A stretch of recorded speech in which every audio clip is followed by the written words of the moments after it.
ഇതിനെല്ലാം ഉപരി നൃത്തത്തിന് വേണ്ടിയിട്ടും തിയറി ക്ലാസ്സിന് വേണ്ടിയിട്ടും പ്രാക്ടിക്കലായിട്ടുള്ള കാര്യങ്ങൾക്കും പിന്നെ ഒരുപാട് പരസ്പരം കാര്യങ്ങൾ സംസാരിക്കുന്നതിനും ഒക്കെയായിട്ടും സമയം മാറ്റും.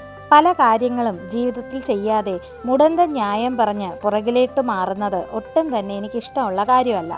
എന്ത് കാര്യമാണെങ്കിലും ശരി, അത് ന്യായമാണെങ്കിൽ നമുക്കാവശ്യമുള്ളതാണെങ്കിൽ ഉറപ്പായിട്ടും നമ്മളത് ചെയ്യുക തന്നെ വേണം. അവിടെ യാതൊരു അറപ്പോ മടിയോ ഒന്നും കാട്ടുവാൻ പാടില്ല. ഒപ്പം അത് നമ്മുടെ മനസ്സിനിഷ്ടമുള്ള രീതിയിൽ, മനസ്സിന് സന്തോഷമുള്ള രീതിയിൽ തന്നെ ആയിരിക്കണം. അതെനിക്ക് നിർബന്ധമാണ്.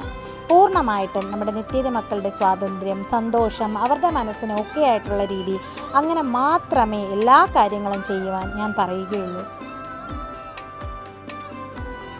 വിളക്ക് പോലെ പരിപാവനമായ തലത്തിലും മാലിന്യ കൂമ്പാരത്തിലും നിൽക്കേണ്ട വിധത്തിൽ തന്നെ നിൽക്കാനുള്ള ഒരു പഠനം, അതാണ് നമ്മുടെ ജീവിതത്തിൽ ഏറ്റവും അധികം നമ്മൾ അറിയേണ്ട കാര്യം.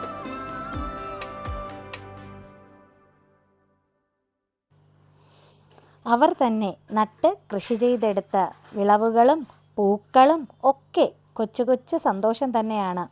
അതിൻ്റെ ഒരു രുചിയും ഒന്ന് വേറെ തന്നെയാണ്. ഒപ്പം സൗന്ദര്യവും.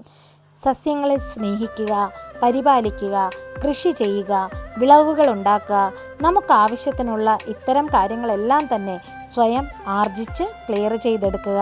ഇത് നമ്മൾ പ്രത്യേകം ശ്രദ്ധിക്കേണ്ട ഒരു കാര്യമാണ്. പുതിയ തലമുറയിലെ മക്കളെല്ലാം തന്നെ ഉറപ്പായിട്ടും അത് ചെയ്യേണ്ടതുമാണ്. എന്ന് കരുതി നമുക്ക് തീരെ ഇൻട്രസ്റ്റ് ഇല്ലാത്ത കാര്യങ്ങൾ അല്ലെങ്കിൽ താല്പര്യമില്ലാത്ത കാര്യങ്ങൾ നിർബന്ധിതമായിട്ട് ചെയ്യണം എന്നല്ല ഞാൻ പറഞ്ഞത്.